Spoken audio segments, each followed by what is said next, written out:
Goeiemôre vriende, dit is Woensdag die 22ste Oktober 2025. Ek hoop regtig dat julle 'n absolute wonderlike dag het vandag. Kom ons raak net so vir 'n wyle stil.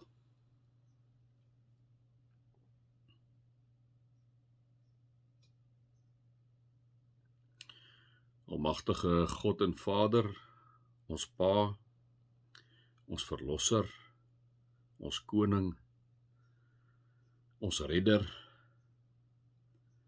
ons Helper, ons Herder, ons Rots, ons Skild. Vader, daar is so baie name wat ons eintlik vir U gee, wat iets beskrywe van U, omdat U absoluut so onbeskryfbaar groot is. Probeer ons as mense maar woorde kry om iets van U te beskryf. Here, alhoewel ons stotterend is en moet U vir ons vergewe, omdat ons taal is eintlik net nie in staat om U enigstens te kan beskryf nie. Daarom het U ook gesê, ek is wie ek is. Here God, dankie vir U liefde. Dankie Here, in hierdie tyd waar ons in Kerstyd ingaan, waar U self as 'n mens kom openbaar het, mens geword het deur die Maagd Maria. Dankie dat U dit vir ons gedoen het. Here, dat U self verneder het, inderdaad, om 'n mens te word.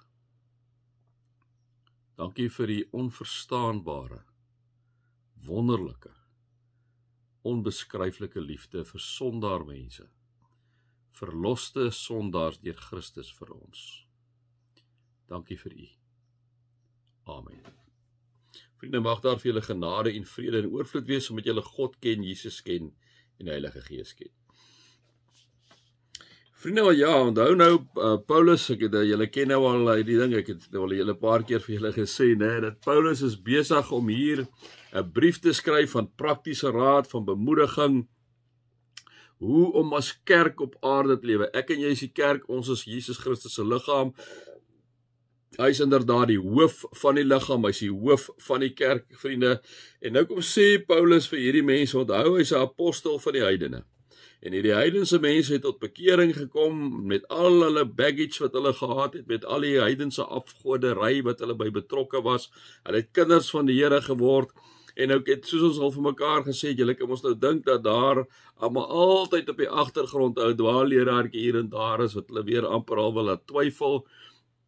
Hulle godsdienst, daar was die Jode gewees, van die Joodse dwaalleraars, alhoewel dit nie in hierdie gedeelte gaan oor die dwaalleraars, was hulle maar die hele tyd aan die toer daar, wat gesê het, Jesus is belangrik, maar onthou die wet is belangrik, jy moet besny word. Dan sal die ander dwaalleraars, soos julle nou al weet, van die Gnostici, wat gesê het, hulle het die goddelike saad, goddelike kennis van God, maar wat hulle met hulle lyf doen, maak nie saak nie, so hierdie hulle lyf behoort aan 'n bose God, so daar is eintlik sonde nie, so Jesus Christus se koms was eintlik verniet gewees.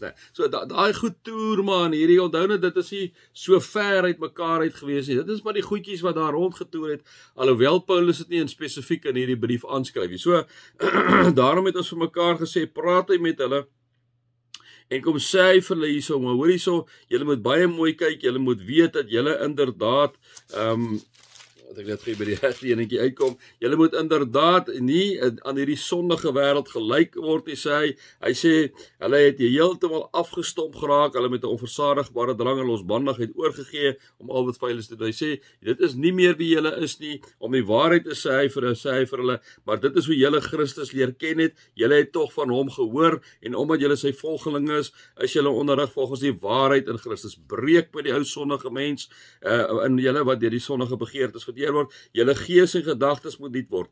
Lewe as nuwe mense wat as die beeld van God geskep is. Lewe volkome volgens die wil van God en wees heilig. So hy kom sê vir hierdie ouens, dit is hoe julle moet lewe, dit is hoe julle moet kerk wees. En dan kom pak hy hom op 'n baie praktiese manier uit in die riglyne vir die nuwe lewe, vers 25 van die Efesiërs 4 sê hy, ons het eers stil gestaan en sê, julle moet waarheid praat, julle moenie kwaad word nie. As jy kwaad word, moenie Sondag, jy moenie die Bybel vat kans weer gee nie. Gister het ons 'n bietjie stil gestaan by vers 28 waar hy sê die nuwe lewe lyk soos volg: as iemand 'n dief is, moet hy ophou steel. Hy moet deur harde werk op 'n eerbare manier self van sy lewensonderhoud voorsien, dan sal hy iets hê om vir armes te gee. Ons het gister breedvoerig daarmee stil gestaan. Vandag, dis nog alles deel van die nuwe lewe. Kom sê hy die volgende, vriende. Hierdie vers of 2, dink ek, is in ons dag baie crucial. Kom ek noem dit gou en dan gaan ek nou met julle praat. Hy sê vuil taal moet daar nooit uit julle mond kom nie. Hoor mooi, vriende. Hoor mooi.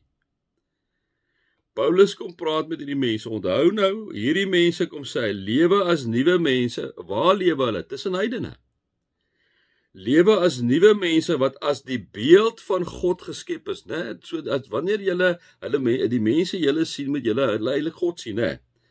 En wat beteken dit? Hy kom sê, lewe volkome volgens die wil van God en wees heilig. So julle moet anders lewe. Nou kom sê hy, vuil taal, dis die riglyne.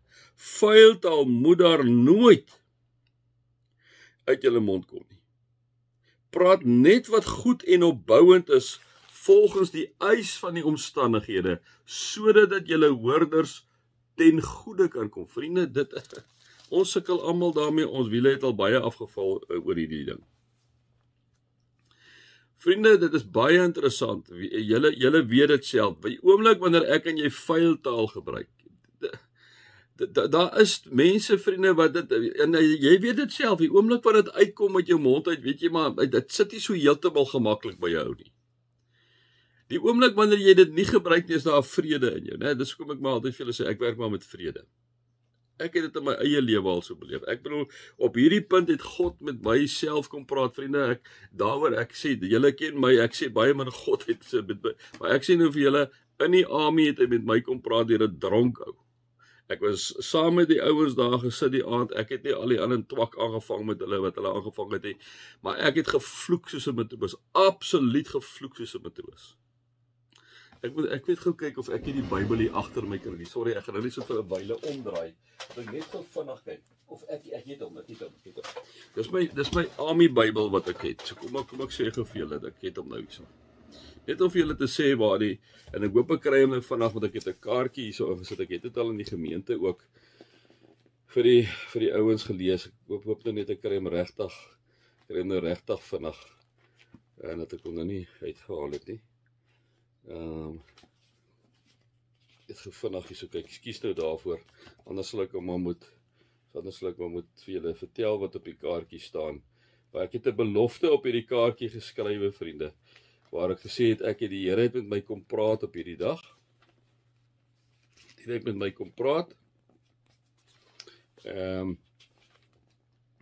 Weet julle, dis mos nou op so 'n dag, wanneer jy nou nie die kaartjie kry nie, want dit nog so belangrik is, dat ek die kaartjie vir julle moet lees, dat ek net gesien, nee, ek gaan hom, dit lyk my, ek gaan hom nou die vet weet, nie kry nie.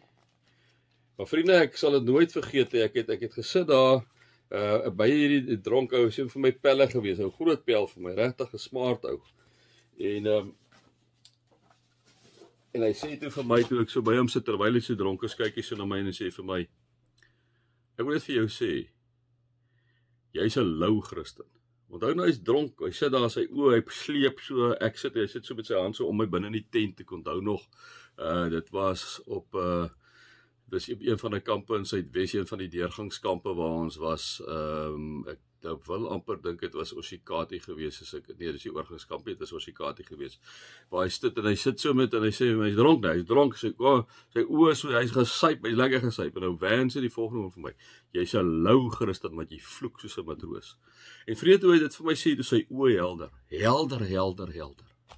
hy sleep sy tong sleep nie, en ek kyk so na hom, en die volgende oomblik sy net weer sy oë, soos 'n dronk ou, en hy sleep, en ek besef op daai oomblik, God het met my kom praat. Ek het my pa die gesprek gehad, en my pa sy pa troepe, verstaan dit jy moet vir hulle sê hoe hulle moet gaan. Ek het die woorde baie gebruik.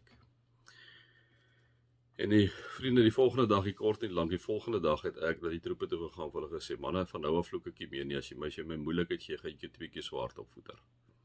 En vriende, het vanaf my wiele my altyd nog maar so 'n bietjie hier en daar afgeval, maar dit sal nooit my gedagtes verlaat nie. God het my kom praat. Vriende, moenie vir een oomblik dink dat vuil taal nie mense beïnvloed nie. Vuil taal beïnvloed mense. Vuil taal maak dat hulle na jou en na my kyk, waar ons sit. As ons byvoorbeeld in 'n restaurant sit en ons hou hande vas en ons bid en daarna vloek ons sommer 'n klomp woorde daar. Kyk die mense dan sê hulle, sien julle hoekom ons hier by 'n gemeente of 'n kerk betrokke is. Hier's nou ons kyk hoe skyn heilig is. Hulle het nou net gebid. Nou kyk nou net hoe vloek hulle. Nou vriende, dit is wat Paulus kom sê, 'n nuwe lewe lyk nie so nie. Vriende, ons moet dit hoor, ons het vir mekaar sê, ons moet ander woorde kry. Vuil taal moet daar nooit uit julle mond kom nie. Praat net wat goed en opbouend is, volgens die eis van die omstandighede, sodat dit julle hoorders ten goeie kan kom. Vriende, ek maak 'n appel op myself. Ek het nou die dag sommer op ons familiegroepie ook gesit, gesê ons moet 'n bietjie kyk daarna. Vriende, ek kom sê vir julle ook weer, moenie dit vuil taal uit julle mond kom nie, liewe vriende. Asseblief, kom ons kyk daarna.